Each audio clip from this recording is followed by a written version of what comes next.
l'invitation de venir assister ce soir à notre conversation inspirante. Et je m'appelle Eric Moulela et Lisette Moulela. Alors, nous sommes les hosts de We Love and Relationship. C'est une plateforme où, basée sur notre foi, nous aimons parler de tout ce qui encourage les couples.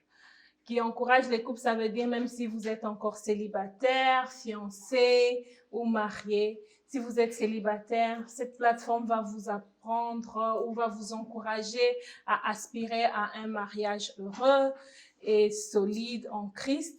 Et si vous êtes fiancé, ça vous accompagne encore, sachant que the journey of marriage is just amazing. Et si vous êtes marié, on prend encore plus de temps de passer ensemble, de se fortifier mutuellement et d'être ces couples exemplaires pour la prochaine génération qui veulent aussi entrer dans cette journey of marriage. So, on va un peu mixer les deux langues. Nous vous remercions encore d'être là. Donc, nous avons un public ici. Nous sommes aussi en train de filmer. Alors, nous allons passer un bon temps avec nos invités. Nous avons Fatim et Romaric. Nous sommes heureux de les avoir parce que quand nous avons entendu leur histoire, nous avons su vraiment que c'est une histoire inspirée de Dieu. C'est un témoignage qui peut édifier une personne. Le but ici, c'est de sortir avec quelque chose que le Seigneur va mettre dans le cœur de chacun de nous. Si même ce n'est pas pour toi aujourd'hui, qui sait si ça sera pour tes enfants.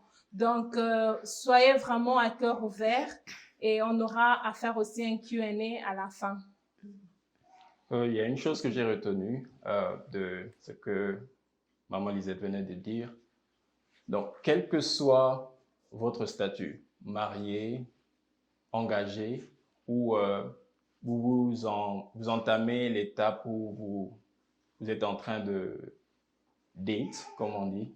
Nous allons mixer le français et l'anglais. Tout le monde aura au moins une part, quelque chose à récupérer dans cette histoire inspirante de Romaric et Fatim. Alors, pour commencer, pouvez-vous nous dire comment est-ce que vous vous êtes rencontrés? Je crois qu'il faut d'abord se présenter. Ok. Allez-y, présentez-vous. Dites-nous un peu qui est Romaric et qui est Fatim. Bon, déjà, merci pour l'invitation. Je suis un peu plus confortable en anglais, donc je commence en français, mais si je dois rentrer en anglais, je rentre en anglais et je reviens en français. Voilà un peu. Donc, je suis Romaric Dassé, je suis aîné. Ma maman a 3 enfants, 2 garçons, 1 fille. Donc, je suis l'aîné. Je suis de la Côte d'Ivoire.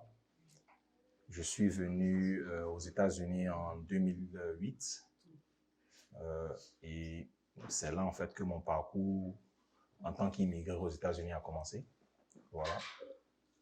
J'ai fait le collège à Mankato State University et puis après ça, je suis venu aux Cities à Minneapolis avec le travail et tout ça.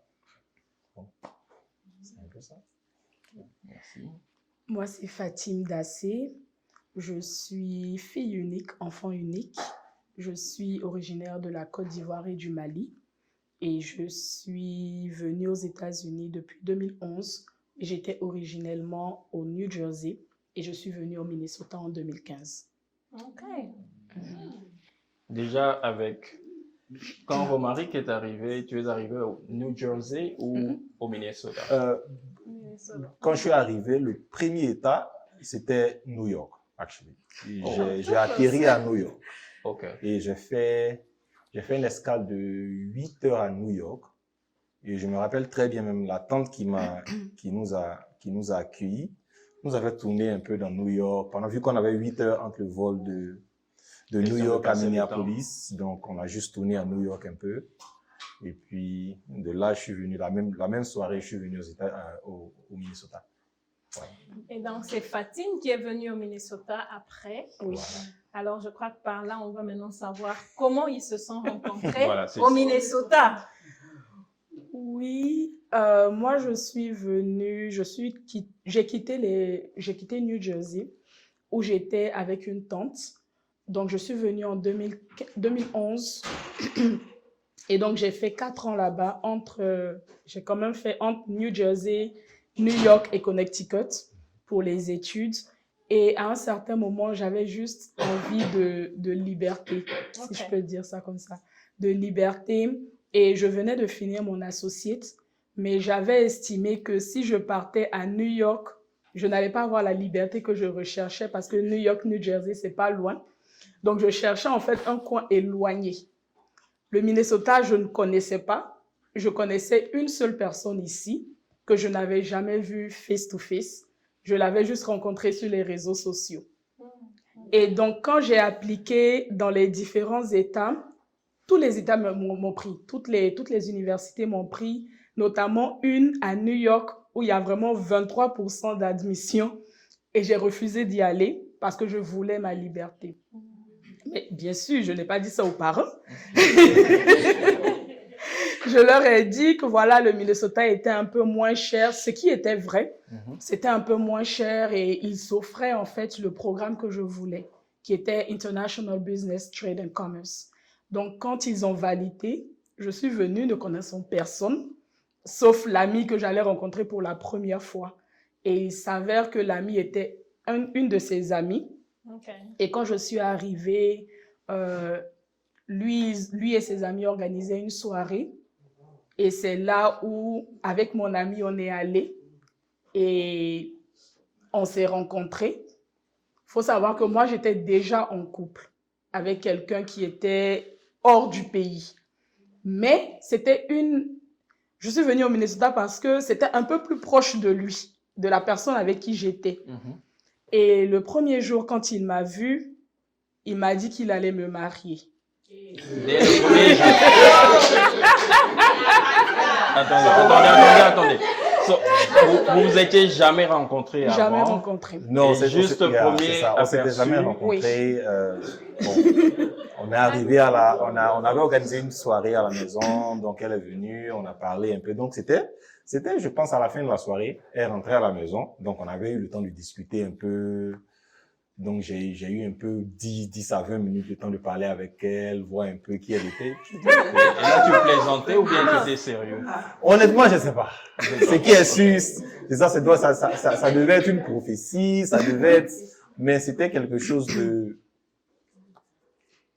depuis qu'il était sorti où je me suis dit, ok, voilà, j'aime bien cette personne que j'ai vue. Je pense que ça sera ma personne. En une journée, tu rencontres une personne, tu parles avec elle et directement. Est-ce que tu ressentais déjà quelque chose pour la personne ou bien tu t'es dit, je le dis déjà, comme ça je vais commencer à construire cet amour, ou bien c'est que j'ai senti juste en connaissant cette personne? Bon, Amine, en tant qu'homme, déjà on est attiré pour déjà le physique. Et puis après, on apprend à se connaître. Donc, voilà. Donc, le physique, j'ai aimé le physique. Donc, je pense que le mot est sorti sur base de... Voilà, le physique. Et là, maintenant, on va apprendre à se connaître. Donc, c'est un peu là où l'idée est venue. Mais moi, ça m'a pas plu, hein. Ça m'a pas plu.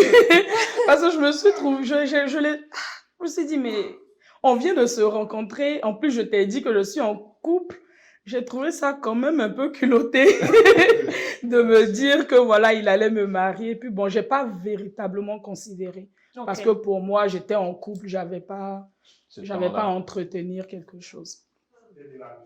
Alors, le fait que tu n'avais pas voulu considérer, alors qu'est-ce qui a fait que vous alliez continuer à avoir des conversations jusqu'à être en relation un jour? C'est la persévérance. La persévérance La persévérance. Ok. Alors, comment ton mari, tu as persévéré? Bon, j'avais mon goal, donc je me disais que c'est ma femme, donc il faut faire ce que tu dois faire pour avoir ta femme. Voilà. Donc, Donc, pendant que les gens étaient en relation avec d'autres personnes dans d'autres États, nous, on travaillait sur le terrain actuel. On parlait, on discutait. Je sais même qu'il y avait dans le temps, il y a un ami même dans le cercle ivoirien, à Menkero, qui était aussi intéressé, mais qui avait déjà fait des avances avant moi. Et je me rappelle très bien le jour-là. Je dis, on est beaucoup. Aussi, mais bon, ça m'a pas découragé, j'ai continué. Et malgré même elle était en relation, je me rappelle très bien de la conversation que j'ai eue avec Gogi, avec qui je suis un bon ami, où je lui disais que, voilà, j'aime bien la fille, mais elle est en relation avec quelqu'un au Canada. Donc, c'est un peu serré. Donc, qu'est-ce que tu suggères? Et puis, lui, comme ça, il m'a dit que les absents ont tort. Wow.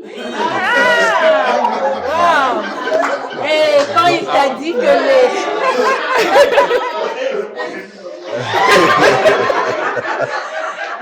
Quand il dit que les absents ont tort, ça t'a donné encore là, le ça m'a donné courage. le boost que je cherchais. Ça m'a donné le boost parce que je me suis dit, ok, voilà, il a raison, les absents ont tort. Donc, si tu n'es pas ici, quelqu'un d'autre va s'occuper de ton champ.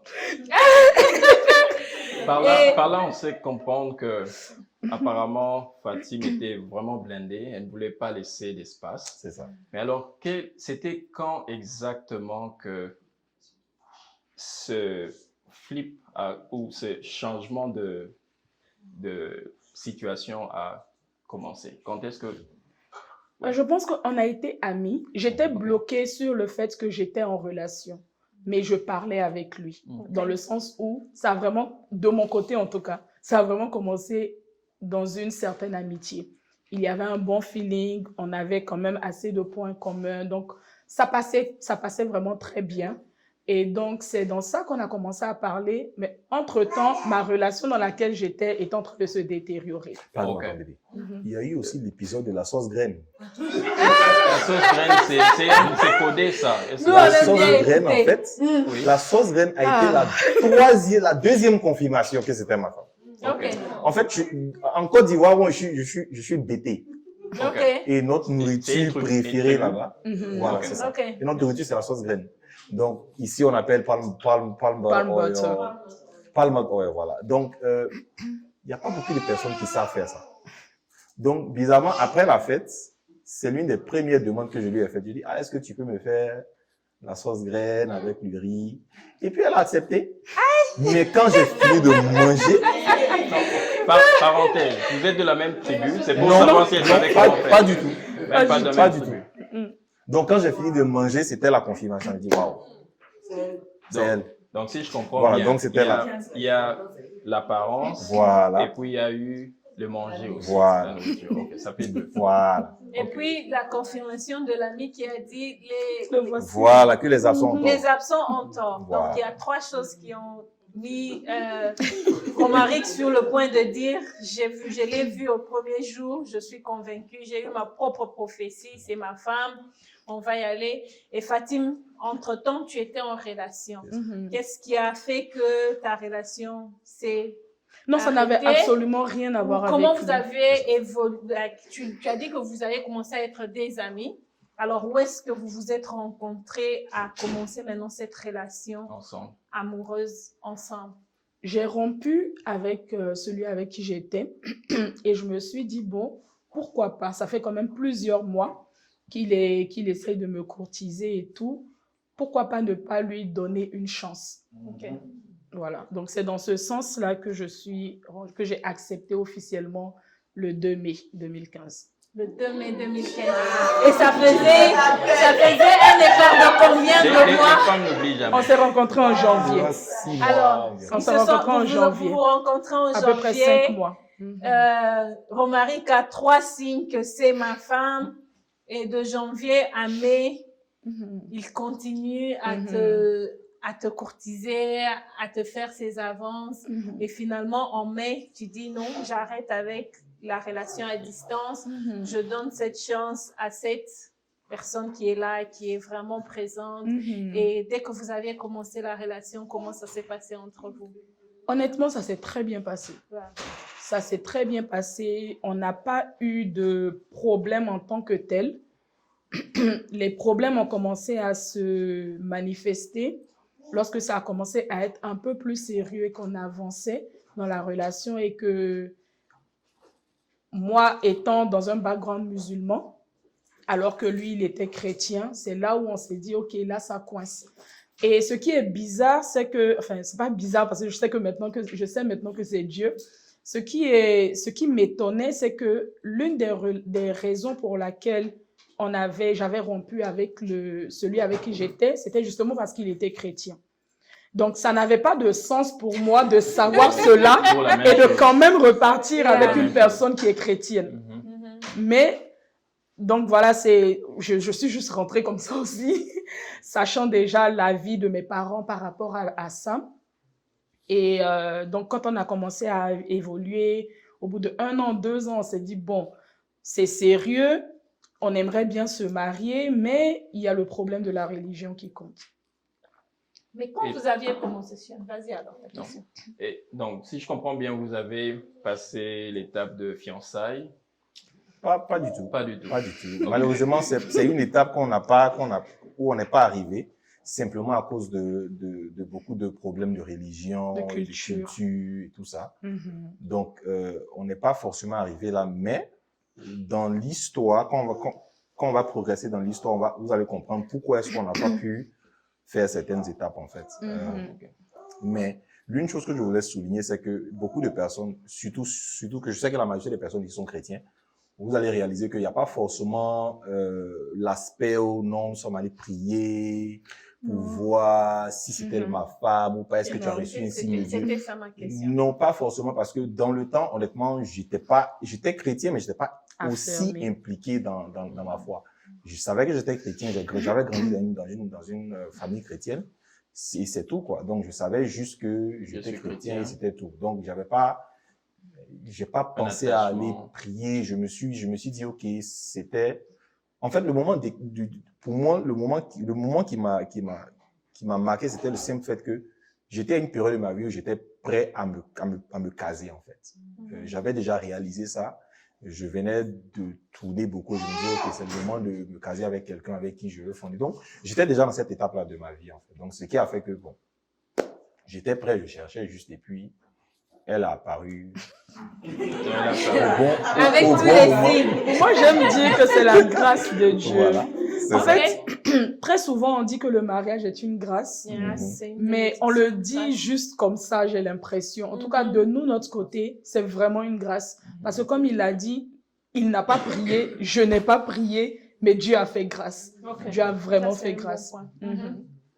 Et pendant votre parcours, comme vous n'aviez pas prié, vous aviez commencé cette relation.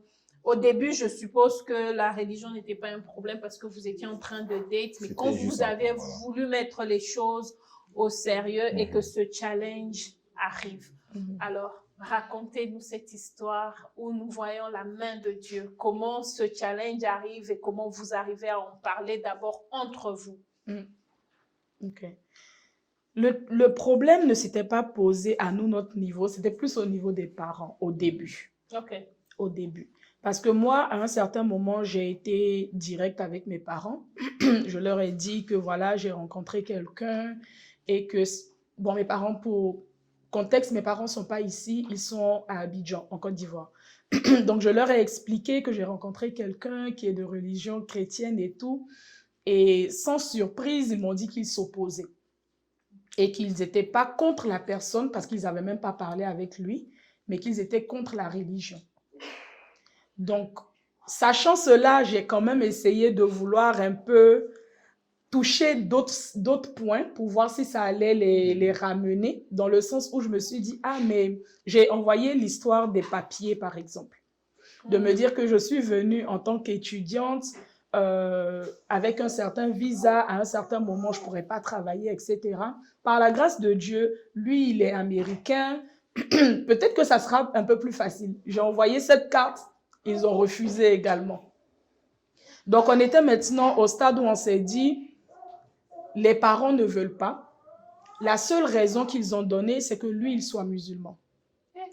Romaric. Non, que lui, il soit musulman, mais ils ont exigé qu'il ne voulait pas qu'il se convertisse pour À moi. cause- Ils voulaient vraiment qu'il se convertisse parce que il est tombé amoureux de l'islam et qu'il devait devenir musulman.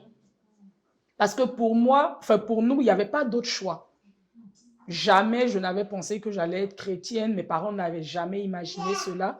Donc, c'était seulement cette option-là qui se présentait. Et sachant cela, à un certain moment, bon, je pense qu'il a essayé de faire ses recherches. J'ai demandé à son papa respectueusement, je lui ai demandé de m'envoyer certaines informations sur leur religion. Je pense qu'il devait m'envoyer un courant, je pense. Il a envoyé. Voilà, il a envoyé un courant. Il avait envoyé un Tu as courant. même oublié. Il avait même envoyé un courant. Non, mais bon, moi, je suis quelqu'un d'honnête. Genre, si je fais mes recherches, si je dis que je vais faire mes recherches, c'est quelque chose, je fais mes recherches. Donc, j'ai fait mes recherches sur la religion. Bon, j'ai pas forcément lu le Coran parce que c'était en arabe.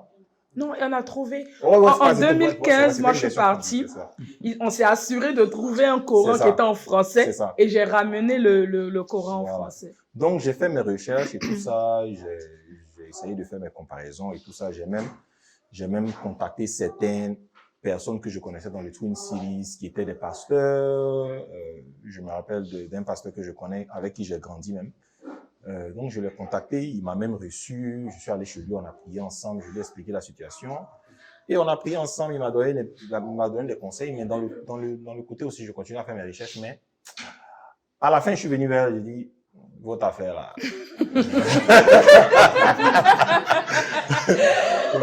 Votre affaire là, c'est pas ça. C'est pas ça. Votre affaire là, c'est pas ça. Fatim a parlé de son côté avec les parents. C'est ça. Mais peux-tu nous parler aussi de comment ça s'est passé? Oui. Il était réceptif ou En fait, de mon côté, il n'y a pas eu beaucoup de problèmes. Mes parents étaient plus... Ils ont accepté le simple fait qu'elle était musulman? Qu'elle était musulmane. Il n'y a aucun problème. Parce que de mon côté, ma grand-mère qui m'a élevé est chrétienne et aussi mariée à un musulman. Okay. Donc, moi, j'ai grandi dans une maison où mon grand-père était musulman et ma grand-mère était chrétienne catholique. Donc, c'est quelque chose que je voyais. Donc, je ne voyais pas de problème avec. Donc, pareil aussi je me rappelle le jour où j'ai dit à ma grand-mère que, ah, voilà, j'ai rencontré quelqu'un. Elle m'a demandé, elle s'appelle comment? Je dis, elle s'appelle Fatim.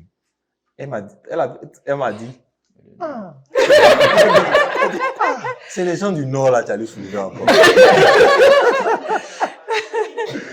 But, I mean, les parents ont bien pris, ma maman l'a bien accepté dans la famille. Il n'y avait aucun problème à notre niveau, en fait. C'est juste que ma maman ne voulait absolument pas que je me convertisse, vraiment. Donc, c'était pas ça, quelque chose qu'elle voulait. Donc, moi, en tant qu'aîné aussi, j'ai beaucoup de freedom en termes de décisions que je prends. Liberté, merci. Dans les décisions que je prends, surtout quand c'est relié à moi-même, j'appelle maman, je peux lui demander son avis, mais à la fin, ils vont toujours comprendre ma décision. Donc, maman m'a dit ça, elle m'a dit, OK, en tout cas, c'est pas ce que je veux, mais si tu décidais de te convertir, qu'est-ce qu'on va faire? On est obligé d'accepter.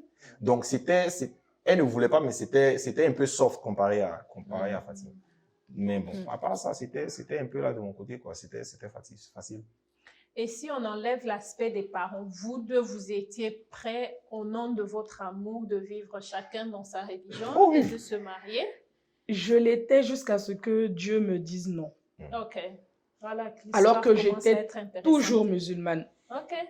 C'est pour ça que j'apprécie vraiment le fait qu'on soit sous la grâce et non sous la loi. Amen. Parce que Dieu parle et il peut parler à tout le monde. J'aime à dire que Dieu n'est pas chrétien. Dieu est Dieu. Amen. Donc, il peut parler à des chrétiens, à des musulmans, etc. Moi, je n'avais personnellement au début pas de problème, dans le sens où je me suis dit surtout que mes parents ne sont pas ici. Donc, si on veut ça, on veut être ici, je ne vois pas de problème. On peut même faire semblant. C'est-à-dire que lui, il fait semblant de se convertir. Et une fois qu'on est ici, chacun vit sa vie. Donc, moi, je reste musulmane et lui, il reste chrétien. Et alors que j'étais en train de penser à cela, je me rappelle que j'étais sur mon tapis de prière et j'ai entendu Dieu me dire, si vous le faites, tu auras 8 fausses couches et tu ne seras jamais heureuse. Donc, pour moi, à ce niveau, je savais que ce n'était pas une option. Parce que je ne peux pas rentrer dans un mariage et puis avoir 8 fausses couches et puis regretter le fait de n'avoir pas écouté la parole de Dieu. Donc, à ce niveau, ce n'était pas possible. Donc, la seule option, c'était donc que lui, il se convertisse. Et là, maintenant, c'est là que j'ai commencé à user de tous les moyens possibles pour pouvoir le convertir. Parce que là, maintenant, j'ai commencé à encore plus me documenter sur l'islam, à encore faire plus de recherches et à un certain moment, j'étais vraiment convaincue que c'était l'islam la voie. Ok. Et au point où maintenant, mon combat, ce n'était même plus le mariage. Je devais gagner une âme à l'islam. C'était ça mon combat. On m'avait même assigné un imam. Oui. Spécialement pour me convertir. Ce que j'aime, c'est que vous n'avez pas, je n'entends pas là où vous allez abandonner votre amour. Non. C'est que votre amour était là, vous vous aimez, maintenant vous commencez à chercher quelque chose, que la religion se croise quelque part. Oui. Donc votre amour était tellement fort pour l'un et l'autre. Et finalement, comment on a cheminé ça? Oui, à un certain moment, j'ai voulu abandonner. Okay. J'ai voulu le laisser. Mais à chaque fois que je décidais de prendre la décision de le laisser, il venait faire quelque chose de super mignon, de super doux, vraiment me mélanger. Et donc, je me disais, est-ce que tu vas vraiment le laisser? Et puis, ça passait comme ça. Je me dis, OK, dans 3 jours, dans 4 jours, le jour où je décide de dire non, il vient encore peut-être avec des fleurs. Donc, à la fin, je me suis laissé guider. Donc, à la fin, on a juste laissé comme ça. Je me rappelle qu'un jour, alors qu'il était en train d'essayer de voir s'il allait se convertir ou pas, il m'a fait une longue lettre que j'ai toujours, d'ailleurs, je vais montrer ça même à nos enfants, que j'ai toujours, où il m'a dit vraiment, je suis allée au travail, on a même remarqué que ça n'allait pas et tout, parce que je suis dans mes émotions, je t'aime beaucoup, je suis prête à faire tout pour toi, sauf à laisser mon Dieu. Wow. Et que si jamais on est capable de trouver un consensus, ça sera toi et moi contre le monde. Et il avait déposé une bague de promesse avec ça. Donc, il est venu, il m'a donné. Et à la fin, il avait dit, si tu acceptes, porte la bague. Sinon, tu peux me la retourner. Et j'ai lu, j'ai pleuré. Parce que je me suis dit, qu'est-ce que je fais? Et j'ai porté la bague. Et je suis sortie. On n'a même pas parlé de ça. Il a juste vu la bague. On a juste compris que c'était nous contre le monde. Avant ça aussi, on avait eu le Seigneur nous avait parlé dans plusieurs rêves. Moi, j'avais eu certains rêves par rapport à la conversion. C'est lui. Par rapport à elle, sa conversion. Je pense que j'ai eu un rêve ou 2 rêves. Je pense que c'était un rêve que j'ai eu. 2. Voilà. Et à chaque fois, je lui envoyais, chaque fois que je rêvais, je lui disais, OK, je me rappelle le rêve où je suis arrivé à la maison, je suis arrivé à la maison, c'était un dimanche, elle priait, je l'ai trouvée à la maison, elle priait, mais c'est comme si on avait un enfant, il y a longtemps, j'essaie de me rappeler du rêve, mais c'est comme si je venais d'arriver du travail, elle était à la maison, mais elle priait, mais elle était habillée, dans le rêve, elle était habillée comme les mamans étaient habillées en Côte d'Ivoire, au pays, genre, les dimanches, maman, le foulard, elle va à l'église, mais pas nécessairement comme si c'était quelqu'un de musulman, mais dans le rêve, j'avais l'impression, je savais qu'elle était chrétienne et s'était convertie. Et je me rappelle, on était allé faire des courses dans un supermarché, puis je lui ai dit, j'ai fait un rêve.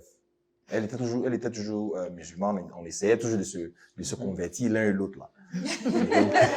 dans la même maison. Et je lui ai dit, j'ai fait un rêve.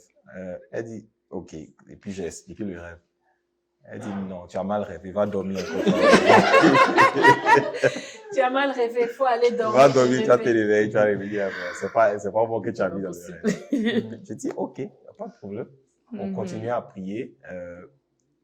Et je pense que dans le deuxième rêve, elle s'était convertie, ou bien on était à la maison et elle était en train de prier avec quelqu'un de la manière chrétienne. Et je me rappelle, j'étais assis ou j'étais arrêté à côté. Et dans le rêve, je voulais parler, mais je ne pouvais pas parler. Je ne pouvais pas parler dans le rêve. C'est comme si j'essayais de placer un mot pour dire merci, même pour dire quelque chose dans le rêve. Mais je n'arrivais pas à parler. Mais genre, elle priait, elle était avec quelqu'un. Je pense qu'elle était avec un pasteur et puis elle priait dans le rêve. Donc, moi, personnellement, j'ai compris que, OK, peut-être que c'est pas ma bataille. C'est pas à moi de faire cette bataille-là. Donc, tout ce que j'ai à faire, c'est de prier de mon côté. Et puis, Dieu lui-même va faire le reste. Et puis, je pense que c'est ce qui s'est passé. J'ai une question. Je me rappelle au début, tu as dit que tu n'étais pas aussi affermi. Est-ce que ce moment t'a aidé aussi à te rapprocher personnellement un peu plus vers Dieu parce que tu voulais une réponse, tu voulais voir la main de Dieu, tu voulais être sûr que le Seigneur te donne le go. Ça t'a rapproché un peu plus? Oui. Et il faut voir aussi que il y a eu, c'est un long temps, hein, entre le temps que moi et elle, on se croise pour la première fois, jusqu'à ce qu'on arrive à là où on se marie, ou bien là où même elles prennent la décision de se convertir. On est dans de quoi? 4 à 5 ans qui sont déjà passés. Donc, là, je suis plus sur le campus, je suis au CILIS, je suis plus involved à l'église, donc j'ai un peu plus de responsabilité au niveau de l'église, et je me rapproche un peu plus de ma foi. Donc, je suis un peu plus ancré dans ma foi, et ça me permet de prier un peu plus, et voilà. Yeah, ça c'est bien. Et finalement, aujourd'hui, vous êtes mariés. On veut savoir, parce que vous aviez eu ce challenge de religion. Alors, c'était back and forth until what? Jusqu'à ce qu'en 2017, il y ait un petit déclic. Où lui, d'abord, il vient en mars 2017. Bon, je suis très bonne dans les dates, c'est pour ça.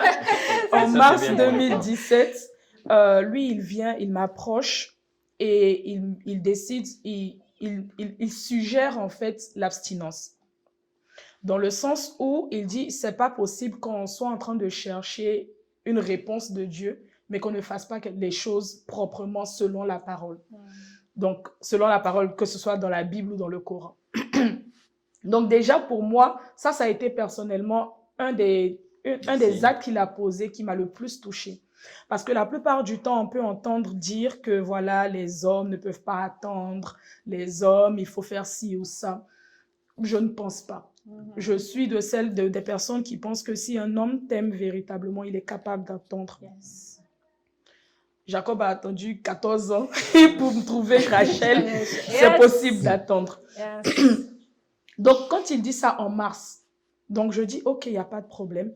Et moi, ma conversion commence la même année, aux environs de août-septembre. Où pendant ce temps, jusque-là, je continue de lui envoyer les messages. Je continue de le bombarder. Et comme par hasard, c'est chaque dimanche que je lui envoie les messages. Dès qu'il sort du culte, il voit un long message avec beaucoup de sourates, beaucoup de choses. Ça l'abat un peu, mais il continue de me répondre. Honnêtement, il me répond, je ne considère même pas vraiment ses réponses. Moi, mon but, c'est de gagner l'âme à l'islam. Jusqu'à ce qu'un jour, je lui envoie encore un message et j'étais en train de conduire. Je revenais de Saint-Cloud, je lui envoie le message et il me dit à un certain moment, je ne me rappelle plus ce qu'il m'a dit, mais je sais qu'à la fin, il a dit, Fatim, Dieu ne veut pas tes sacrifices, il veut ton cœur. Et cette phrase-là m'a touchée.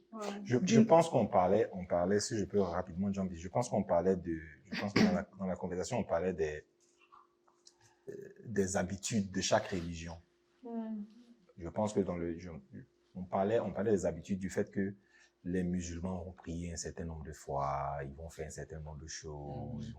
Donc, beaucoup sur le mérite, sur qu'est-ce que tu as fait, le physique. Et chez nous, au niveau des chrétiens, comme on le dit, tout c'est par la grâce. C'est par la grâce qu'on est sauvé. C'était quelque chose que j'essayais de lui faire comprendre, en fait, que tout ce que vous faites, en fait, tout ce qu'ils font dehors, c'est-à-dire 5 fois par jour, venir faire ça, aller ici.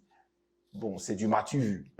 Honnêtement, c'est comme ça que c'est vu, parce que tu fais ça juste parce que tu es obligé de faire, mais ton cœur n'est pas dedans. Donc, je pense que c'est là, en fait, que la réponse est venue où je t'ai dit ça. Okay. Donc, comme moi, j'ai vu ça, ça m'a touchée. Parce que à un certain moment, j'ai commencé vraiment à me dire, mais c'est pas possible, dans mon intellect, c'était pas possible que 2 religions reconnaissent Jésus. Parce que l'islam reconnaît Jésus. Seulement qu'il reconnaît Jésus en tant que prophète. Et la religion chrétienne reconnaît Jésus, mais en tant que fils de Dieu et Dieu. Donc, je me suis assise un jour et je me suis dit, mais c'est pas possible que deux religions reconnaissent une personne, mais dans une religion, on me dit qu'il est seulement prophète. Dans l'autre religion, on me dit qu'il est plus que prophète. Finalement, il y a forcément quelqu'un qui ment. Et quand j'ai commencé à me dire ça, je me suis dit, ah, c'est bizarre. Mais je n'ai pas poussé plus que ça. Donc, quand il m'a dit ça, j'ai dit, j'étais en train de conduire, puis je me suis dit, ah, mais c'est vrai que depuis, je suis vraiment en train de chercher dans seulement un seul côté. Pourquoi est-ce que je ne vais pas peut-être regarder de l'autre côté?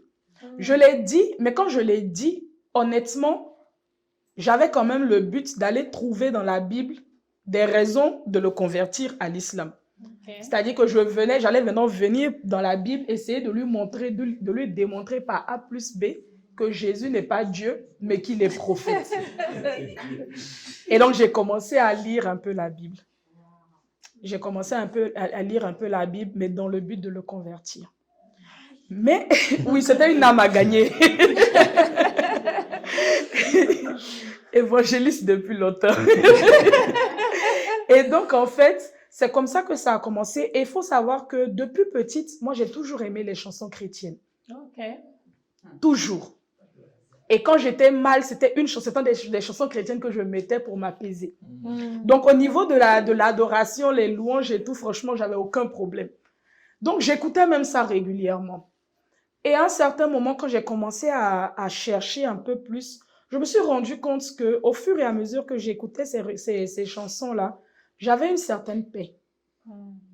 Une paix, en fait, que l'islam ne me donnait pas. Ce n'était pas une paix parce que Romaric m'avait offert des fleurs. C'était vraiment une paix parce que j'étais vraiment en paix et parce que j'étais vraiment heureuse. Et donc, c'est dans ce cheminement-là que j'étais, jusqu'à ce qu'un jour, et tout ce temps, je continuais à prier. Je continuais à faire mes 5 prières, je continuais à faire le ramadan, je continuais à faire tout. Jusqu'au jour où je me suis levée, parce que comme il a dit, dans l'islam, tu pries 5 fois. Je me suis levée pour faire ma prière du matin. Donc, je me suis levée, j'étais sur le tapis, aux environs de 8h, 9h. Et pour quelque chose que j'ai l'habitude de faire tous les jours, 5 fois par jour, depuis que j'ai peut-être 7 ans, quand je me suis mise sur le tapis, j'ai tout oublié. Là, je ne me rappelais de absolument rien. Plus rien ne venait. Et je me suis dit, mais comment ça se fait en fait? Et c'était un lundi. Comment est-ce que ça se fait? Ok. D'accord. Donc, je continuais. Et ça a été vraiment, je vais revenir sur ça, ça a été vraiment le déclic. Juste avant ça, j'avais commencé à avoir des rêves. Ok. J'ai fait un premier rêve où il y avait une route, il y avait une femme qui était en train de comme se plaindre de douleur, un peu comme si elle accouchait. Et de l'autre côté de la route, il y avait une grande pancarte où c'était écrit « C'est Jésus qui guérit ». Wow. Et je me suis réveillée. Et je me suis dit, ah, j'avais l'habitude d'entendre « C'est Jésus qui sauve ». Mais je n'avais jamais entendu « C'est Jésus qui guérit ». Et quand je me suis réveillée, je me suis dit, peut-être que c'est moi que j'ai vu, étant la femme qui était couchée, parce que plus tôt, on m'avait diagnostiqué une maladie dite, je dis vraiment dite, parce que je crois que Jésus va me guérir, dite incurable. Et quand je me suis réveillée, je me suis dit, ah, peut-être que c'est par rapport à ça. Et je suis allée sur Instagram, j'ai vu une amie qui avait publié un article où elle avait mis c'était une Bible qui était ouverte avec 2 anneaux. Et j'ai cliqué, je me suis dit, ah, il y a longtemps que je n'ai pas lu ces articles, je vais cliquer là-dessus. Quand j'ai cliqué, j'ai lu, et à la fin, elle avait mis un verset. Le psaume 147, verset 3. Il guérit les cœurs brisés et pense leurs blessures. Wow. Et je me suis dit, ah, mais peut-être que le rêve que j'ai fait, c'est plus par rapport à mon cœur, et pas forcément physiquement. Yeah. Donc, j'ai gardé ce rêve-là, et puis je ne l'ai expliqué à personne, parce que justement, je ne voulais pas que l'interprétation de quelqu'un puisse venir m'embrouiller. Exactement. Et j'ai fait un deuxième rêve. Un deuxième rêve où j'étais en robe de mariée. J'étais en train d'aller me marier, et je disais, ah, mais la robe est trop courte pour l'église. Ok. Et je me suis réveillée, je me suis dit, comment ça pour l'église? Moi, je suis musulmane. Quelle affaire d'église, en fait? Je me suis dit, vraiment, moi, je n'aime pas ça. Je n'aime pas. Tu voulais refuser? Oui, je refusais parce que je savais que généralement, Dieu me parlait déjà beaucoup par rêve. Donc, c'est pas quelque chose que je minimisais. Donc, je me suis dit, non, ben, vraiment, j'ignore. Et j'ai fait un troisième rêve. Où maintenant, c'est une personne que je connais qui était déjà chrétienne. Et la personne me tendait la main pour venir. Et je me suis réveillée. Quand je me suis réveillée, j'étais contente. Je me suis dit, ah, j'ai pas pris sa main, ça veut dire que je ne serai pas chrétienne. Et j'ai continué d'avancer. Donc, il y a eu plusieurs rêves, j'ignorais, jusqu'à ce que je sois sur ce tapis de prière là et que j'oublie tout. Et quand j'ai tout oublié, j'avais le Coran et tout. J'avais la possibilité d'aller voir ce que je devais dire. Mais il y avait quelque chose, bon, aujourd'hui le Saint-Esprit, qui me retenait, qui faisait en sorte qui me disait en fait, ne regarde pas. Donc j'ai commencé à vouloir me rappeler de moi-même. Et ça, c'était aux environs de 8h, 9h. J'ai continué jusqu'à 10h, je ne me rappelle pas. 11h, je ne me rappelle pas. Midi, je ne me rappelle pas. 13h, mon téléphone sonne, il est l'heure de prier. Wow. Et je dis à Dieu, mais je prie comment si je ne me rappelle pas? 14h, je ne me rappelle toujours pas. Là, ça a commencé à m'inquiéter. Je me suis dit, soit je deviens folle, soit j'ai l'Alzheimer. Donc, j'étais en train d'écrire à quelqu'un. Puis, je suis en train de dire, je crois qu'il y a quelque chose qui ne va pas. Je ne me rappelle plus, en fait, des sourates. Et quand j'ai écrivé ça, c'est là que je me suis rappelée. Et quand je me suis rappelée, je me suis dit, à quoi ça sert, en fait, actuellement? Il est déjà presque 16h. OK, comme nous sommes lundi, je vais juste me donner une semaine pour prier de façon chrétienne. Ah, c'est la décision que toi-même... Que moi-même j'ai pris. OK, comme on est lundi, voilà, comme on est lundi, c'est le début de la semaine. Généralement, les gens aiment utiliser le lundi comme prétexte. Ah non, quand est-ce que tu vas commencer le sport? Je vais commencer lundi. Quand est-ce que tu vas commencer le régime? Je vais commencer lundi. Donc, comme on était lundi, je dis, bon, je vais juste continuer en même temps. Et puis, à partir du dimanche, moi, je reprends ma vie tranquillement. Et donc, le lundi, toute la semaine, j'ai écouté les louanges, j'ai écouté tout ceci. Et j'étais heureuse. J'étais contente, j'étais en paix. Et je me suis rappelé qu'il y a un ami qui avait un jour tweeté sur Twitter, qui avait mis la paix qu'on ressent quand on finit de prier. Et je me rappelle que quand j'avais lu ça, je me suis dit, ah, j'aimerais vraiment ressentir cette paix. Parce que moi, je prie 5 fois par jour, mais je n'ai pas cette paix-là. Et donc, toute cette semaine, j'étais en paix. J'étais joyeuse. Franchement, j'étais en paix. Et le dimanche, je me suis réveillée. Je pense qu'il ne pouvait jamais imaginer ça. Je lui ai dit, on va à l'église ensemble. Mais pour moi, oui, justement, c'était... La semaine où tu priais, il était au courant ou pas? Je pense qu'il m'a vu bon, de temps en temps, mais il n'a pas demandé. Bon, c'est des louanges, c'est pas la première fois. Elle joue les louanges de chrétiens dans la maison. Donc, bon. C'est business as usual. Elle fait ses chansons. Et qu'est-ce que quand tu voyais le petit signe, qu'est-ce que tu te disais? Est-ce que ça peut continuer ou bien... Bon, moi, j'encourageais, j'étais content, mais en même temps, je me suis rappelé en fait que mon rêve que j'ai reçu, c'était que ma bouche était bée.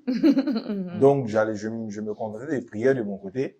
Et puis, Dieu lui-même allait faire ce qu'il devait faire à la fin. Donc, c'était en fait ma motivation. Je me suis dit, OK, je suis arrivé à un point où j'ai rêvé. J'ai rêvé 2 fois.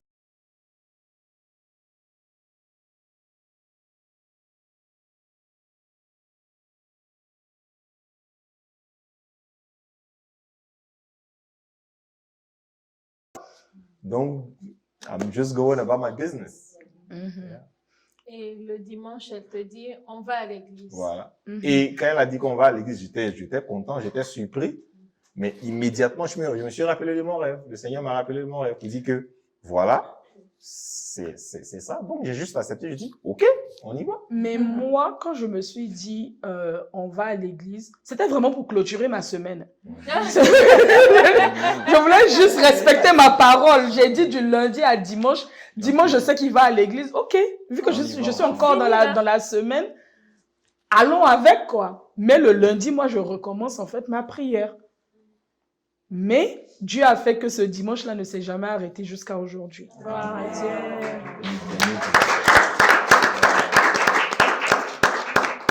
Donc, je ne suis plus jamais retournée à l'islam. Et en ce moment-là, votre vie d'amour, qu'est-ce qu'elle devient? Notre vie d'amour se passe bien jusqu'à ce que moi, j'ai la ferme conviction que je dois le dire à mes parents. Moi, je n'ai pas été les personnes qui ont été converties et qui ont attendu longtemps. C'est-à-dire que j'ai eu l'impression que ça brûlait tellement en moi qu'il fallait que ça sorte, je ne pouvais pas me cacher. Et donc, j'ai prié. Et Donc, on a fini en même temps, on a sauté dans l'autre. oui, ça a été assez rapide quand même. On a Parce fini que avec nous-mêmes. Vous avez fini avec vous-même. On rentre dans un autre plus gros problème. Wow. oui. La source. Donc ça, c'était en octobre, je décide de dire à mes parents. Sachant que la conversion s'est passée août-septembre. Donc, Ok. un mois plus tard, je décide de dire à mes parents. Si je peux dire, je veux dire que je suis vraiment content du fait qu'on n'a pas attendu. Oui. Honnêtement, je suis vraiment content du fait qu'on n'a pas voulu attendre 2 ans, 3 ans, dormir sur l'histoire, caché. Le simple fait qu'on ait, je pense que ça a aidé beaucoup de choses. En fait, ça a facilité les choses et les larmes qui devaient couler ont vite coulé. Tous ceux Ça qui a devaient coulé. pleurer ont pleuré. Tous ceux qui devaient faire leur deuil ont fait leur deuil de leur religion. Et puis, on a avancé. Mhm. Et moi, je l'ai dit parce que quand j'ai prié, Mhm. j'ai dit à Dieu, ah Seigneur, vraiment, quand est-ce que je le dis à mes parents et tout? Et le même jour, je suis rentrée dans l'application de la Bible et le verset du jour, c'était le psaume 27 qui disait, même si ton père et ta mère t'abandonnent, moi, l'Éternel, je ne t'abandonnerai jamais. Amen. Donc, j'ai juste considéré ça comme mon signe. Et j'ai tapé mon email. Un long En email, plus. un jeudi, Tu n'as jamais oublié. jamais. Il Je revenait l'ai de la Mecque. envoyé. Oui, oui. Mes parents revenaient de la Mecque, Aïe, du pèlerinage. aïe. Donc, ils étaient vraiment ancrés dans leur foi. Donc, moi, j'envoie le email.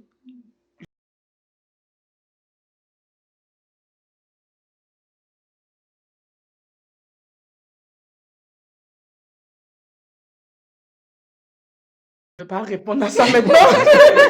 Je vais conduire, aller à la maison d'abord. Et je pense que je ne lui avais même pas dit que j'avais informé mes parents. OK. Je rentre dans la chambre et je rappelle.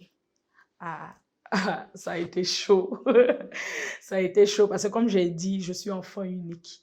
Wow. Et mon père est celui qui, dans les mosquées, encourage et enseigne les enfants, les jeunes adultes à garder leur foi islamique. Donc, en fait, pour lui, c'était le ciel qui lui tombait sur la tête, en fait, de se dire que moi, je suis en train d'enseigner des gens et ma fille, Quel exemple mon tu peux seul donner? enfant, décide de se convertir. Mhm. Donc, mon père ne m'a même pas parlé. C'est ma mère qui m'a parlé et elle était en larmes. Et elle pleurait. Et elle me disait à quel point je l'avais déçue, à quel point je l'avais poignardée dans le dos. Et c'était des mots vraiment très forts. Je ne lui en veux pas parce que c'est normal. Quand tu as un enfant, tu imagines en fait un certain rêve pour la personne et venir un coup comme ça. Surtout qu'il ne s'attendait surtout pas à ça. Parce que quand on avait parlé, c'est moi qui étais allée chercher le Coran, etc. Et du jour au lendemain, je bascule, ils n'ont pas compris. Donc c'est comme ça que ça s'est passé et ça a été très dur. Ça a été très dur et c'est là où l'ennemi utilise chaque brèche qu'il peut avoir. Donc dès que j'ai dit ça et que j'ai commencé à recevoir ce genre de paroles, j'ai commencé à pleurer, j'ai dit à Dieu, à quoi ça sert de vivre si c'est pour autant faire pleurer mes parents? Mieux je meurs. Oh. Donc j'ai commencé maintenant à avoir des pensées Négatif. suicidaires et une certaine déprime. Et voilà, donc c'est comme ça que ça s'est passé. Donc, chaque fois... Donc, mon père ne m'a pas appelé pendant jusqu'au 3e jour. Et pour moi, qui suis super proche de mon père, son silence me tuait. Son silence me tuait et ils n'ont pas accepté. Ils n'ont pas accepté et ils étaient convaincus, malgré toutes mes explications, que c'était lui qui m'avait converti. Yeah, c'est ça. Donc, automatiquement, lui, on ne voulait même pas lui parler. Oh, Il y a de quoi. On ne voulait même pas lui parler. De toi, futur beau-fils. On ne voulait pas lui parler et ça me faisait extrêmement mal parce que d'un autre côté, lui, sa famille m'avait adopté. Oui. Et lui, même quand on m'appelait, même les courts moments où on m'appelait, même si on savait qu'il était là, il n'y avait pas de « Hé, Romaric », c'est comme s'il n'existait pas du tout. Yeah. Et moi, ça me faisait mal. Et c'est comme ça, petit à petit, il y a eu beaucoup de pression pour que je puisse revenir. On a même menacé de revenir me chercher aux États-Unis, me ramener à Abidjan. Et ce jour-là, j'étais avec Leslie parce que je l'ai appelé. Je lui ai dit que je ne peux pas. Si je reste seule, je ne sais pas ce que je vais pouvoir faire. Donc, on est parti. Je suis allée avec elle, chez elle. Et c'est là qu'on a appelé ma maman. Parce que ça, j'ai besoin de le dire, par contre. On vivait ensemble. Okay. Parce que quand on est venu, comme il a dit, moi j'étais musulmane, lui il n'était pas vraiment affermi. Et même si c'était je n'étais pas forcément à l'aise avec, mais à cause des difficultés financières et tout, on s'est dit, au moins on est dans un lieu où nous deux on peut en fait mettre l'argent de côté, ça ne sera pas vraiment du gaspillage en fait, plutôt que prendre 2 maisons séparément. Et surtout que moi je n'avais pas de crédit, donc c'était difficile pour moi d'avoir. Donc, j'étais devenue chrétienne et tout. Mes parents n'avaient jusque-là pas accepté. Et à un certain moment, je me rappelle qu'il y a quelqu'un que j'ai connu qui avait le cancer. Et je priais vraiment pour que la personne puisse guérir. Et un jour, quand j'étais en train de prier, Dieu m'a dit, tu n'es pas juste. Et je me suis dit, comment ça, je ne suis pas juste? Je suis en train de prier pour quelqu'un. On me dit que tu n'es pas juste. Et Dieu m'a dit, tu ne peux pas vivre dans le mensonge et puis venir prier comme ça, comme si de rien n'était. Je veux que tu dises à tes parents que tu vis avec Romaric. Wow. Et ce jour-là, je me suis dit, waouh.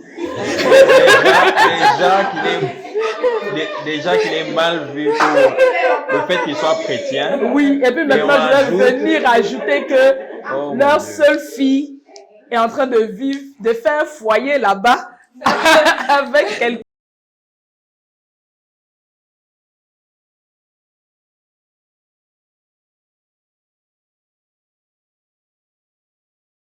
Si c'est le prix à payer, je vais le payer. Et c'est ce jour-là que j'ai envoyé un message pour dire que je vis avec Romaric. Et c'est là où je suis partie chez Leslie pour dire la bombe que je viens de lancer là. Je l'attends. Si je reste ici, si je reste ici, c'est dangereux. Donc, tu lances une bombe, tu décides de dire, ok, au moins que je sois dans les bras. Voilà, que je sois dans les bras de quelqu'un. Sinon, c'est compliqué. Et donc, il m'appelle. On me dit, bon, mon père qui me dit, il soupçonnait, mais que ça ne change pas sa déception. Ma mère, elle est dans tous ses états. Elle est dans tous ses états. Elle me dit, de toutes les façons, tu n'as même pas besoin de faire le master. Je viens te chercher. Même s'il faut que je m'endette, je reviens te chercher et tout. Et d'ailleurs, je veux que tu quittes cette maison. Je quitte, je vais où? Je n'ai pas de famille ici, en fait. Et donc, je dis, ok, je n'ai pas d'autre choix. Je commence à chercher un peu certaines maisons. Chaque fois que j'appelle, personne ne me rappelle. Elle me dit, je m'en fous, je m'en fous, cherche à l'université. J'appelle là-bas, on me dit, il n'y a plus de place. Comment je fais? Et chaque dimanche, elle m'appelle. Tu as trouvé la maison? Je n'ai pas trouvé. Et à un certain moment, je dis à Dieu, Seigneur, moi, je ne veux pas mentir. Je ne veux pas qu'elle appelle encore une fois et que je dise non, je suis en train de chercher alors que je ne suis pas en train de chercher. Quand je fais cette prière, ma mère ne me demande plus si j'ai changé, si je suis toujours avec Romaric. C'est comme si de la même manière qu'il a enlevé toutes les sourates ce jour-là, c'est comme s'il a enlevé en fait ce sujet-là de sa tête. Et elle ne me pose plus de questions par rapport à ça. Et malgré tout ça, il n'accepte pas. Et nous, on se dit, ça fait quand même plusieurs années qu'on est ensemble. Il faut qu'on prenne une décision. Moi, je suis convaincue que j'ai trouvé ma voie. J'ai trouvé Dieu. Il n'y a personne, rien ni personne qui pourra me faire repartir à l'islam. Donc, je décide maintenant d'affronter mes parents et de leur dire que je décide de me marier. Et j'aimerais qu'ils soient là, qu'ils soient présents, qu'ils m'accompagnent. Mais ce sont mes parents. Il y a certains privilèges qu'un enfant unique peut avoir.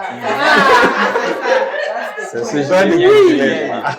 Mais là où on voit justement le poids de la religion, c'est que, alors que moi je me disais, ok, je suis enfant unique, donc il y aura quelques concessions, mais non, eux ils sont ancrés dans leur religion. Oui, bien au contraire, ils sont ancrés dans leur religion.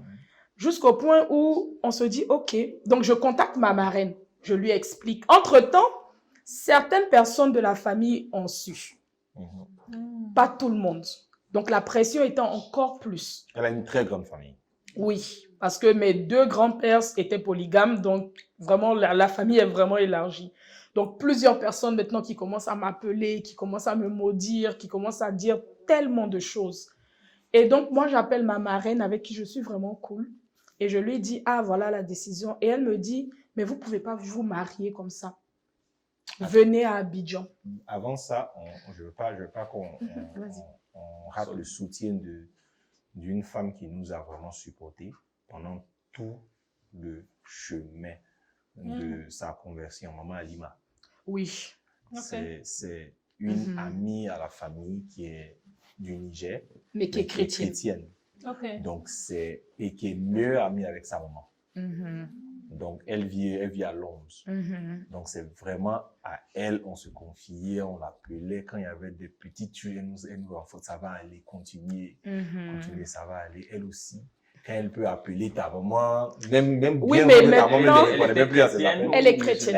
Elle est chrétienne. Et son mari, mari, bon, il est décédé l'année passée, était pasteur même. Okay. Et c'était la seule famille où ma mère me laissait aller au début, quand j'étais plus petite. Bien que chrétienne. Bien que chrétienne. Okay. Elles ont toujours été, c'est vraiment, moi je la considère pas comme une amie de la famille. C'est d'ailleurs mon témoin même de mariage.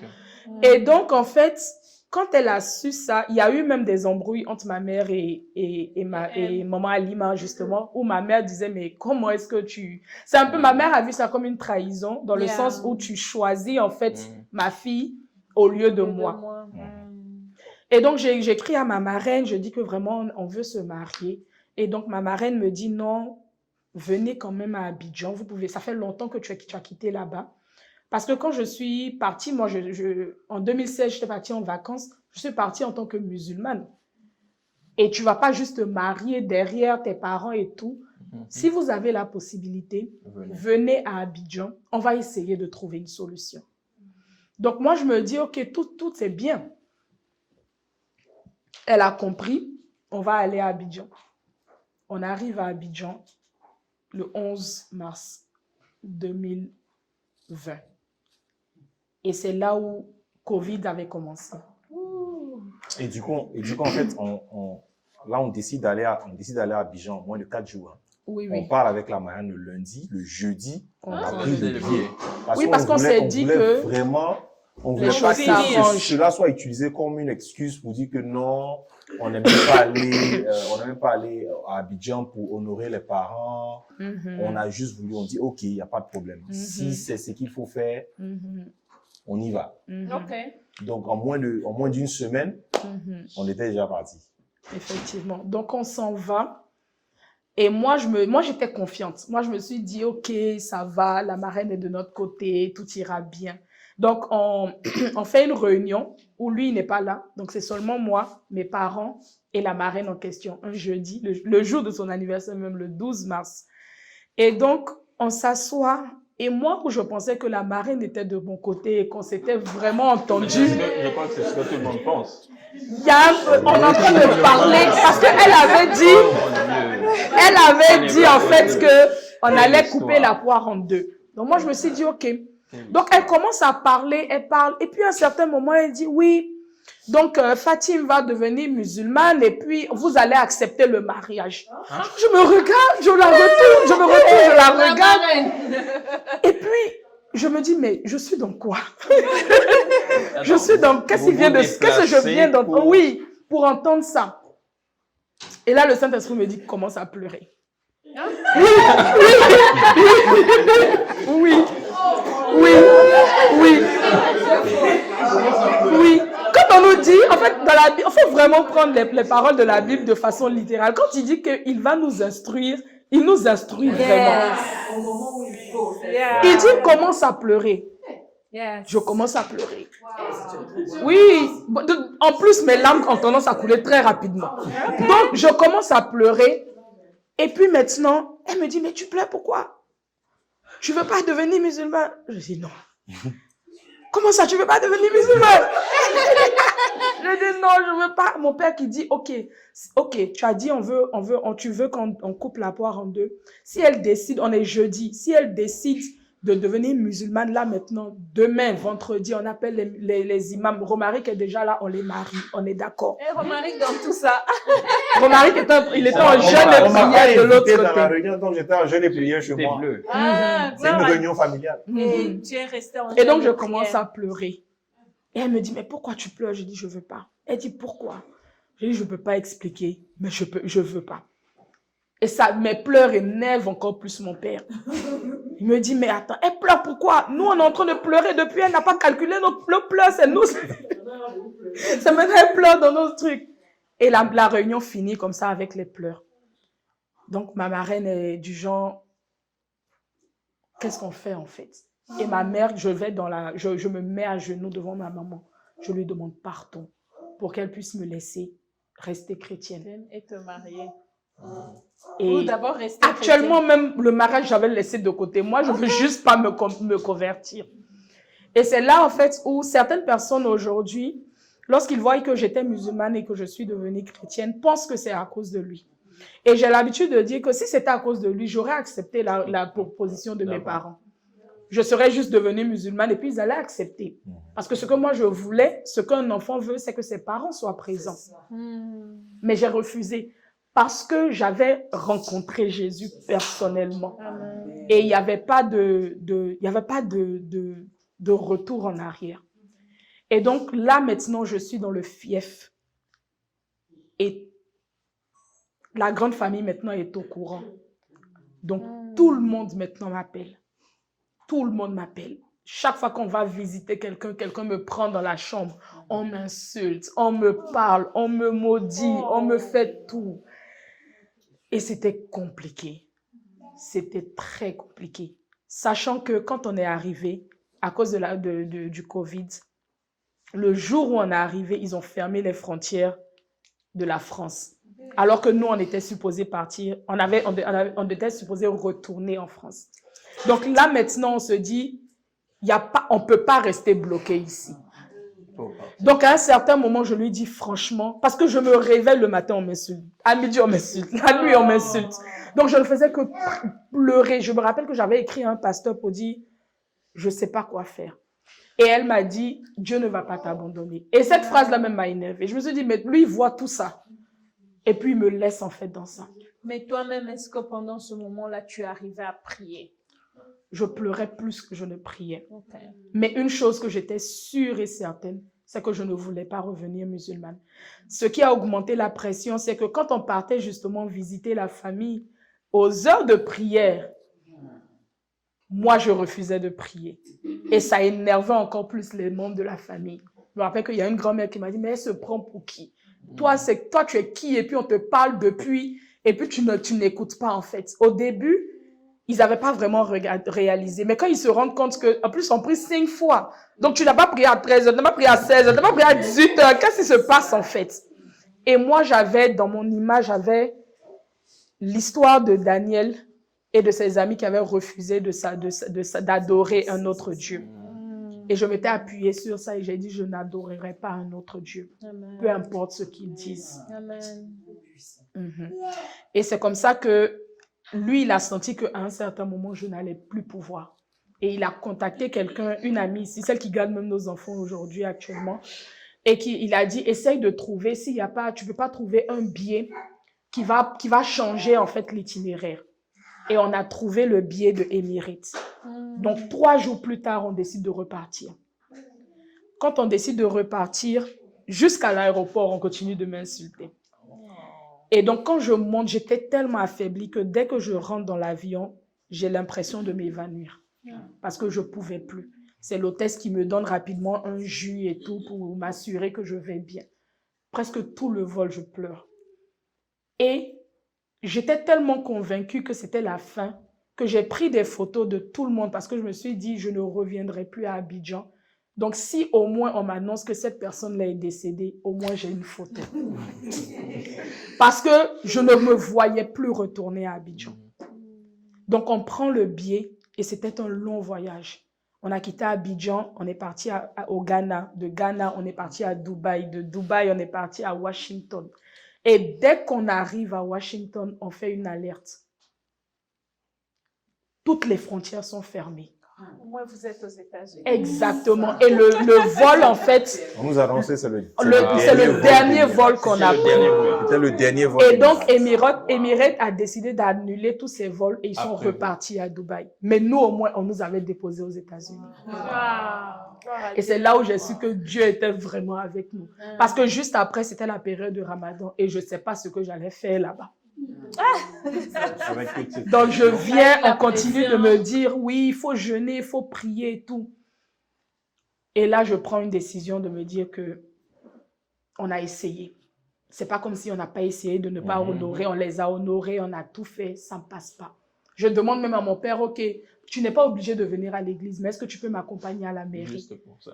Il me dit que non, parce que quand il m'accompagne à la mairie et qu'il donne ma main à Romaric, c'est comme s'il avait donné son accord. Alors qu'il n'a pas donné son accord. Donc je dis, ok, it is what it is. On planifie donc le mariage en septembre 2020. Donc en avril, donc on a quitté en mars. En avril, lui, il fait officiellement sa demande. Et on commence à planifier, sachant que quand je reviens, dès que je reviens, à cause du Covid, je perds mon boulot. Donc, j'ai plus de boulot. On s'était endetté pour aller à Abidjan et je me suis dit, mais à quoi ça servit? Surtout que je me suis dit, ok, je compte en fait sur mon travail pour repayer les dettes et puis je perds le travail en fait. Donc, on a juste décidé de planifier. On a planifié avec nos amis qui étaient ici, avec sa famille et puis avec le soutien des personnes qu'on pouvait avoir. Et puis voilà, on s'est mariés. Je pense que ma mère ne croyait pas que je pouvais aller jusque-là. Parce que jusque la semaine qui a suivi, je me rappelle que j'étais encore avec Leslie. On était en train de faire nos ongles le mercredi avant le mariage. Et c'est là que juste avant, mon père lui avait dit, est-ce que tu réalises que ta fille se marie le samedi qui suit? Et elle a dit non, c'est pas possible. On devait quand même informer aux parents. Oui, je les avais informés.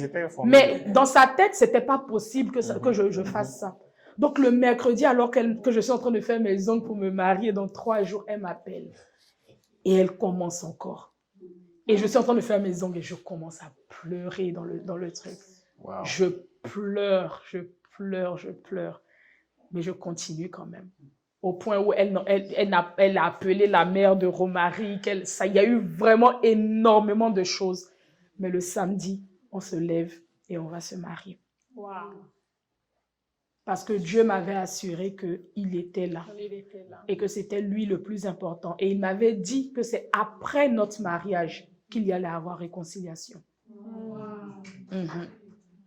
Et donc le jour où on est dans la salle, tout le monde est là. Lui, la majorité, c'est sa famille. Moi, je n'avais que 2 cousines de mon côté qui étaient venues. Oh. Et les 2 cousines, même, on les a ramassées après là-bas pour dire comment vous avez pu partir et tout. Et j'étais là, j'en étais devant et je regardais en fait la salle comme ça et j'ai vu qu'il n'y avait personne de ma famille. Et au moment où j'ai voulu pleurer, le Saint-Esprit m'a dit, moi, je suis là. Et la larme n'a même pas pu couler. Je me suis amusée. Oui. Donc, dès que j'ai entendu, moi, je suis là, je n'ai plus pleuré. On a fait la fête jusqu'à 3h, 4h du matin. Et maintenant, généralement, je parle avec mes parents le dimanche. Et le dimanche, il y avait une petite cérémonie dans sa famille. Et je me suis dit, comment est-ce que ce dimanche-là va se passer? Et mon père m'a appelé. Vraiment, je bénis Dieu pour lui. Il m'a appelé malgré tout. Il m'a demandé comment ça s'est passé. Wow, gloire à Dieu. Ça, c'est la main de Dieu. Et j'ai dit, ça s'est bien passé. Il m'a dit, OK. Ma mère a refusé de me parler. Elle a refusé de me parler pendant plusieurs jours. Et on s'est mariés le 26 septembre. Le 30 septembre, c'est elle son anniversaire. Je l'ai appelée. La conversation n'a même pas fait 15 secondes. Allô, maman? Allô? Joyeux anniversaire. Merci. Il y a eu un silence. OK, c'était juste pour ça. On s'est coupé. C'était ça, en fait, la relation qu'on avait à un certain moment. Donc, voilà comment on s'est mariés. Ouf. Wow. Et vous êtes mariés, tu es devenue chrétienne. On enlève le stress des parents. Tout se passe bien entre vous. Ou bien le fait que tu avais ça dans ta tête, que mes parents n'étaient pas là, ils n'ont pas approuvé. Est-ce que ça a affecté votre relation à vous deux? Ah, vraiment? Je ne pense pas. Parce que moi, je me suis rappelé qu'il avait dit, il avait promis que c'était moi et lui contre le monde. Oh, okay. Donc, j'avais en fait sa promesse. Et je me suis dit, OK, c'est nous deux contre le monde. En plus, il y avait plusieurs personnes qui nous ont soutenus. Gogi, Leslie, plusieurs personnes qui étaient là, qui priaient avec nous, qui priaient pour nous. Et moi, j'avais gardé le fait que Dieu avait dit que c'est pendant le mariage qu'il y allait avoir réconciliation. Donc, je me suis accrochée à cela. 6 mois plus tard, je tombe enceinte et j'apprends que c'est un garçon, donc AJ. Et Dieu me met à cœur de donner le nom de mon père à AJ. Donc, il s'appelle Aiden J.L. Salif. Et ce petit geste, cette instruction de Dieu-là a énormément touché mon papa. Parce qu'il s'est dit, elle est devenue chrétienne, mais elle m'a quand même honorée. Elle m'a quand même honorée. Donc, au point où quand j'ai même dit, OK, voilà, quand j'ai accouché, qu'on a dit, voilà son nom et tout, les autres membres de la famille n'ont pas compris. Ça a été genre, qu'est-ce qui se passe en fait? Et c'est à partir de mon fils que la réconciliation a véritablement été confirmée. Gloire à Dieu, gloire à Dieu. J'ai tellement de questions. Et en ce moment-là où tout se passe bien entre vous, je parie qu'avec ce que tu es en train de dire, ce moment de challenge vous a aussi aidé à grandir spirituellement. Oui. Et à beaucoup plus chercher la face de Dieu parce que vous aviez votre slogan, nous deux.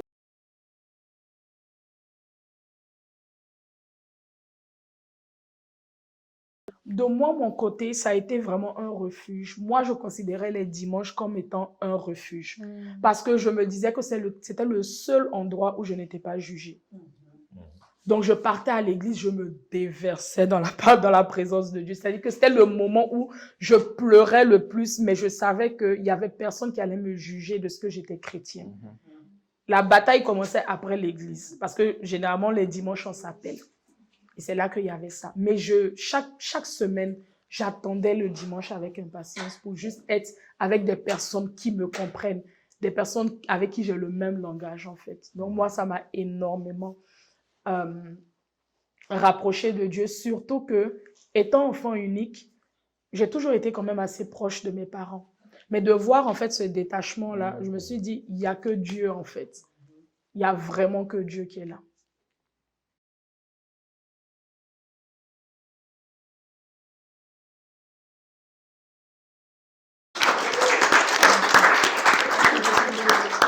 La réconciliation. Oui, ils sont meilleurs amis actuellement. Quand je pense à ma première, bon, après la mission Kamikaze à Abidjan pour 3 jours, on a dû retourner encore à Abidjan. Et je me rappelle d'une scène à l'aéroport. Oui, on est retourné, mais là, j'avais déjà AJ, donc la réconciliation était déjà faite. Donc, je me rappelle de cette scène-là où, bon, en fait, on descend, on arrive, la famille est là, donc je suis avec. Donc, je salue papa, il me salue bien, et la maman, je salue, je dis, ah, ça, maman. Ça, c'était quand on était parti pour le jour. Ça, c'était en 2020. Ah ouais, ça, c'était en 2020. Ça, c'était en 2020. Elle est venue, elle a fait. Je l'ai salué là comme ça.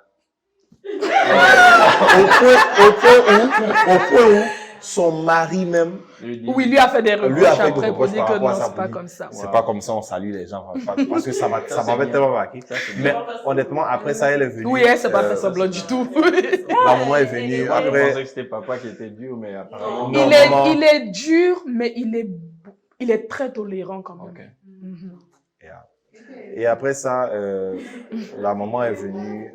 Après, quand notre garçon est né, Oui, elle est venue à- finalement venue, elle est venue aux États-Unis nous Oh. rendre visite. Mhm. Et je pense que c'est là, en fait, que Et la réconciliation s'est passée, elle et moi. Parce que je me rappelle, elle était un peu stressée. Elle dit, mais bon, Comment est-ce qu'elle va? elle travaille, va à l'office. Moi, je suis à la maison. Moi, Comment depuis les Covid, deux vont ça va se se faire? passer? Voilà, moi, j'étais vraiment depuis Covid. Donc, moi, je suis à la maison 24 heures sur 24. Donc, ça veut dire que là, maintenant, je passe tout mon temps avec elle.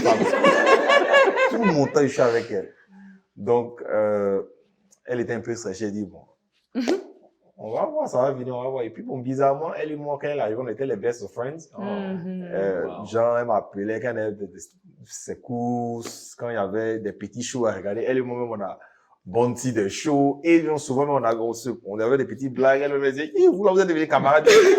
Et c'est comme ça, en fait, jusqu'à aujourd'hui, en fait. Genre, et c'est parti de là, ça n'a jamais changé. Mhm. Je pense que le Seigneur a utilisé notre histoire, l'enfant, comme il a Oui. dit, pour vraiment réconcilier les cœurs et ramener tout le monde Oui. ensemble. Ouf, une très belle histoire. Et c'est quelque chose que vous pouvez... C'est un grand témoignage. Parce Très que grand. ce que j'aime avec votre Très histoire, grand. c'est que le Seigneur a trouvé Fatim quelque part. Mhm. Le Seigneur l'a emmené au Minnesota. Le Seigneur, donc, il te conduisait sans même que tu puisses le savoir Oui. jusqu'à ce que tu es arrivé Mhm. à te convertir toi-même Mhm.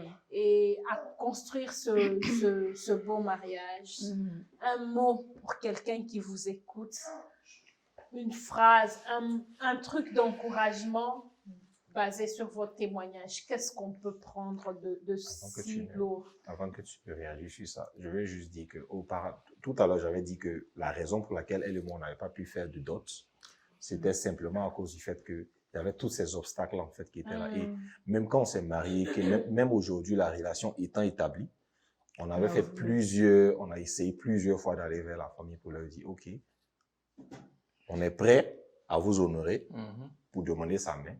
Mais toujours, le papa nous a toujours dit que bon, il comprend vraiment l'intention et il aimerait vraiment accepter l'intention. C'est juste que l'islam et leur religion, et leur culture est vraiment ancrée en fait. C'est Dans le sens mélangé. où, Voilà. désolé, comme j'ai dit, je suis ivoiro-malienne. Donc, au niveau du Mali, c'est surtout ça qui était le problème. Dans le sens où on considère le Mali, par exemple, comme un pays musulman. Donc, notre culture est vraiment ancrée, en fait, dans l'islam. Dans le sens où, eux, ils n'avaient pas de problème, par exemple. On voulait faire un mariage traditionnel. Eux, ils n'avaient pas de problème à accepter, par exemple, la dot. Seulement que, si on célébrait le mariage traditionnel, à un certain moment, il faut que le couple prie ensemble, mais de façon musulmane. Et moi, c'était un non pour moi. Okay. Donc, moi, je me suis dit, je ne vais pas... à cause de la culture ou à cause d'une envie de mariage traditionnel, je ne vais pas aller faire 2 rakats là-bas alors que je suis chrétienne. Donc, si ça, ce n'est pas possible de faire le mariage traditionnel sans cette partie, dans ce cas, on oublie. Voilà. Donc, si je comprends bien, ce que le papa a voulu faire, c'est vrai qu'on s'est réconcilié, mais je ne veux pas me faire mal, je ne veux pas que tu te fasses mal non plus. Donc, acceptons-nous tel quel. Voilà, voilà. Donc, j'attends le jour quand il va se convertir, il va devenir chrétien. Amen. Là, je vais aller payer ma dot. Amen. Wow. C'est très bien. C'est très bien.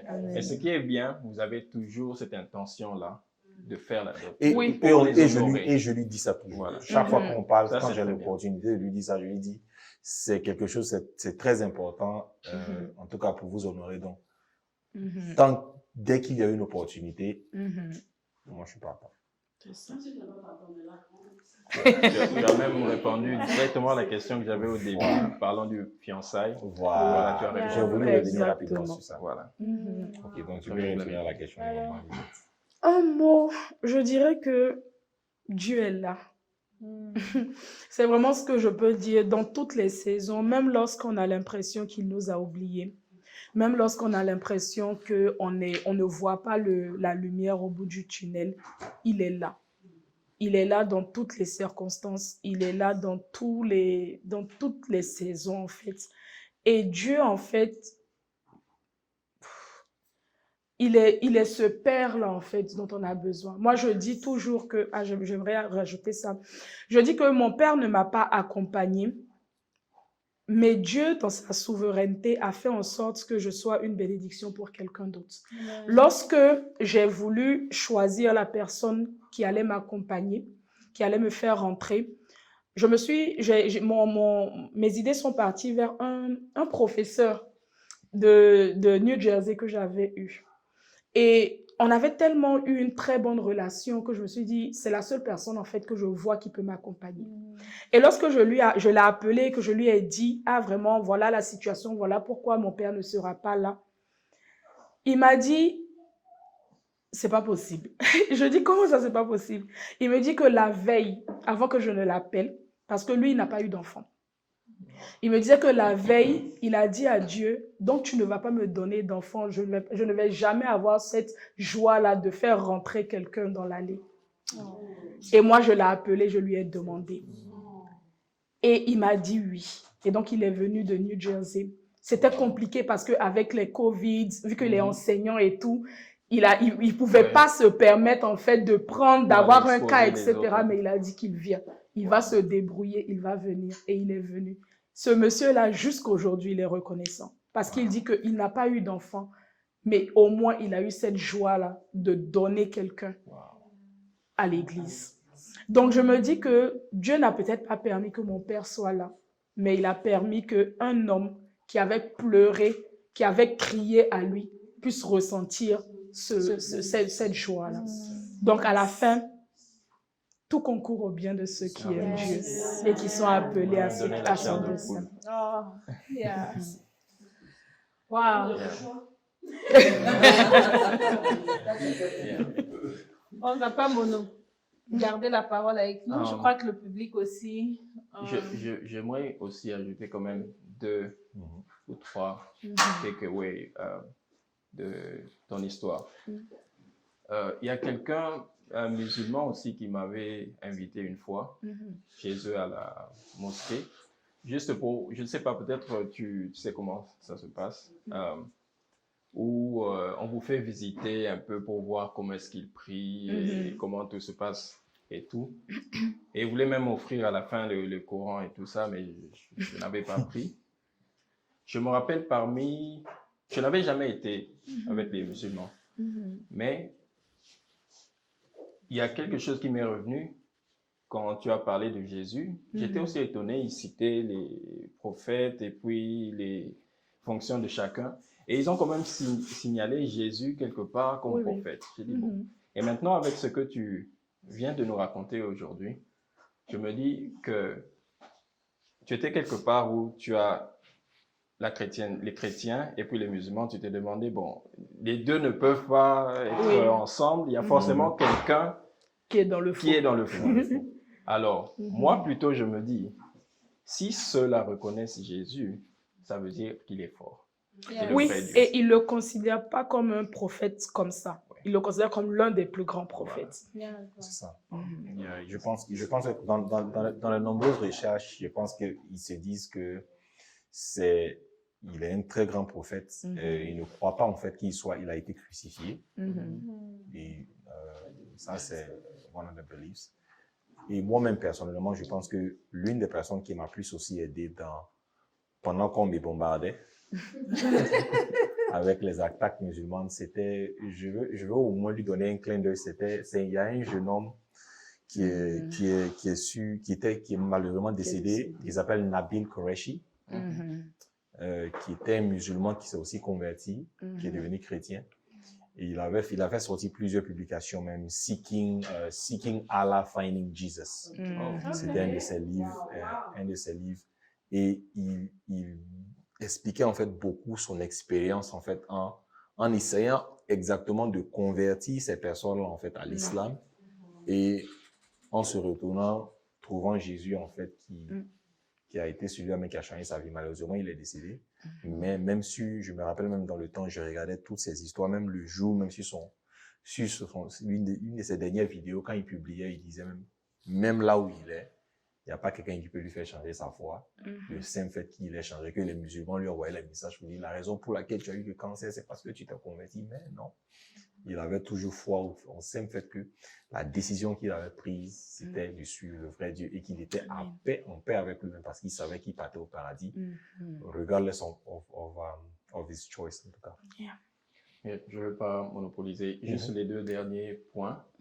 Et il y a un adage qui dit l'amour conquers all. Mais il y a des challenges. Et maintenant, il dépend de comment est-ce que vous allez surmonter. Ça me fait penser à votre histoire à deux. Et aussi, dans votre parcours pour le mariage, je retiens 3 choses. Il y a la communication.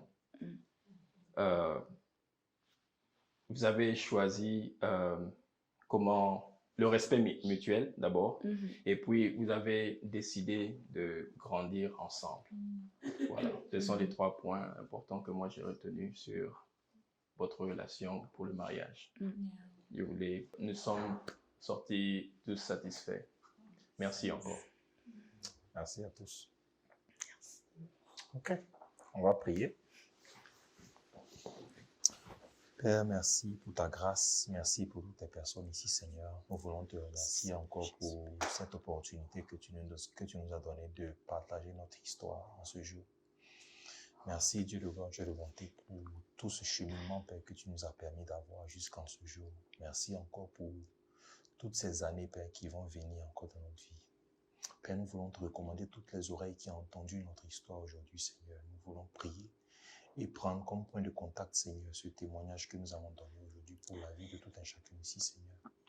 Nous prions, Père, que chaque personne ici, Père, qui se retrouve dans n'importe quelle situation, Seigneur, nous prions, Père, que tu utilises notre histoire, Père, et que tout ce qui a été dit ici, Seigneur, nous prions que tu utilises cela, Père, afin de le fortifier, afin d'ouvrir les portes dans leur foyer, dans leur vie, dans toutes leurs opportunités, Seigneur.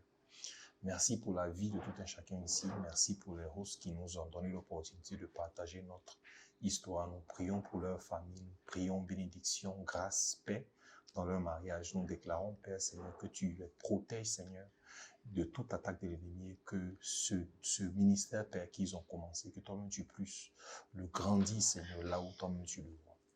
Merci pour ta grâce dans nos vies. Merci pour ma famille. Merci pour tous les membres, toutes les personnes qui sont venues ici en ce soir. Et nous voulons te le recommander dans le creux de tes mains, Seigneur. Prions, Père, que là où chacun va aller ce soir, nous les recommandons dans le creux de tes mains. Prions que tu les protèges, tu les gardes, Seigneur. Pendant le culte de demain que tout le monde va avoir dans les différentes églises, nous prions, Père, que tu utilises ce culte pour leur parler, Seigneur, à ton peuple, Seigneur. Merci encore pour ta grâce dans le nom puissant de Jésus que j'ai prié. Amen. Amen. Merci.